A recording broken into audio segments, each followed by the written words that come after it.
थम जाएगी रूस यूक्रेन जंग, ज़ेलेंस्की को मोदी मंत्र। शांति की आस, भारत पर विश्वास। ज़ेलेंस्की ने रूस यूक्रेन पीस फॉर्मूले पर भारत की मांगी मदद। पीएम मोदी से की फोन पर बात। नमस्कार, आप देख रहे हैं पंजाब केसरी की खास पेशकश। मैं हूं आपके साथ रिद्धि गौतम। उम्मीदों पर दुनिया कायम है और आज दुनिया के तमाम देश इसी उम्मीद में हैं कि जल्द ही रूस यूक्रेन युद्ध समाप्त हो जाए। हालांकि ये अब धुंधला सा लग रहा है। सोमवार देर शाम ज़ेलेंस्की ने एक ट्वीट कर जानकारी दी कि उनकी बात पीएम मोदी से हुई है। 24 फरवरी को रूस ने यूक्रेन पर हमला किया था, जिसके बाद से मोदी और ज़ेलेंस्की के बीच यह चौथी टेलीफोन बातचीत थी। वहीं पुतिन से पीएम मोदी के बीच 5 बार बातचीत हो चुकी है। अब ऐसे में सवाल उठता है कि क्या पीएम मोदी रूस यूक्रेन जंग को खत्म करवा पाएंगे? अगर ऐसा हुआ तो ये न केवल भारत के लिए बल्कि पूरी दुनिया के लिए बड़ी बात होगी। लेकिन ये सुनने में जितना आसान लग रहा है उतना आसान नहीं है, क्योंकि पुतिन पीछे कतई नहीं हटेंगे और ज़ेलेंस्की को अमेरिका आसमान में चढ़ाए हुए है।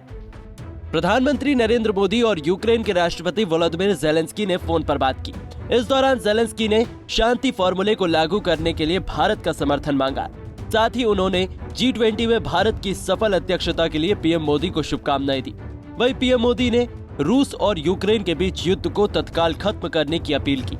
आधिकारिक बयान के मुताबिक पीएम मोदी ने कहा कि दोनों पक्षों को अपने मतभेदों का स्थायी समाधान खोजने के लिए बातचीत और कूटनीति पर वापस लौटना चाहिए। इस दौरान पीएम ने ज़ेलेंस्की के शांति प्रयासों में भारत के समर्थन की बात कही। उधर रूस के राष्ट्रपति व्लादिमीर पुतिन ने हाल ही में दावा किया था कि यूक्रेन में युद्ध को समाप्त करने के लिए रूस बातचीत को तैयार है। ज़ेलेंस्की ने ट्वीट कर कहा कि मैंने भारत के प्रधानमंत्री नरेंद्र मोदी के साथ फोन पर बात की और G20 की सफल अध्यक्षता की कामना की। इसी मंच पर मैंने शांति फॉर्मूले की घोषणा की और अब मैं इसे लागू करने में भारत की भागीदारी की उम्मीद करता हूँ। मैंने मानवीय सहायता और संयुक्त राष्ट्र में समर्थन के लिए भी धन्यवाद किया। मैंने भारत से अपनी शांति फॉर्मूले पर भी समर्थन मांगा। ज़ेलेंस्की ने बाली में हुई G20 समिट में वर्चुअल संबोधन के दौरान 10 पॉइंट का शांति फॉर्मूला सबके सामने रखा था, जिसमें उन्होंने युद्ध अपराधों के लिए जिम्मेदार लोगों को सजा देना, यूक्रेन से रूसी सैनिकों की वापसी और देश के क्षेत्र की क्षेत्रीय अखंडता को बहाल करने की बात रखी थी।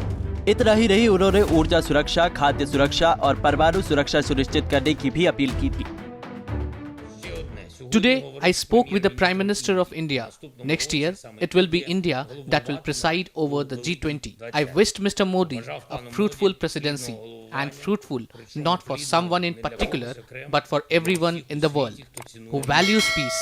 India can be more active in efforts to end aggression.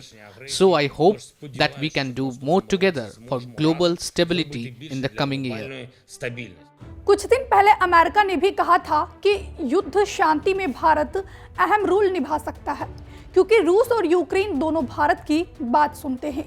लेकिन ऐसा हुआ कैसे? रूस जैसा शक्तिशाली देश और अमेरिका जैसी महाशक्ति जो काम नहीं कर पा रही है, वो भारत कैसे करेगा? इसका जवाब में वैश्विक स्तर पर भारत की बढ़ती भागीदारी, यूएन में भारत का मजबूती से अपनी बात रखना और यूरोपीय देशों का ये एहसास दिलाना कि भारत आंख में आंख डालकर बात करेगा। भारत की कूटनीतिक रणनीति में विदेश मंत्री एस जयशंकर की अहम भूमिका है, जिन्होंने हर मौके पर मजबूती से भारत का पक्ष रखा। पीएमओ के मुताबिक पीएम मोदी ने अपील की है कि यूक्रेन प्रशासन भारतीय छात्रों की शिक्षा की व्यवस्था करे जो युद्ध की शुरुआत में लौट आए थे। पीएम मोदी ने यूक्रेन में मानवीय मदद जारी रखने का भी भरोसा दिलाया। बातचीत के दौरान दोनों देशों ने द्विपक्षीय सहयोग को मजबूत करने के मुद्दे पर भी चर्चा की। वहीं इससे पहले 16 दिसंबर को पीएम मोदी ने रूस के राष्ट्रपति व्लादिमीर पुतिन से फोन पर बातचीत की थी। इस दौरान पीएम मोदी ने पुतिन से यूक्रेन मुद्दे को बातचीत और कूटनीति के आधार पर सुलझाने की सलाह दी थी। पीएम मोदी और पुतिन के बीच 16 दिसंबर को उज्बेकिस्तान के समरकंद में पीएम मोदी के साथ द्विपक्षीय बैठक की थी। इस दौरान पीएम मोदी ने कहा था कि आज का समय युद्ध का नहीं है।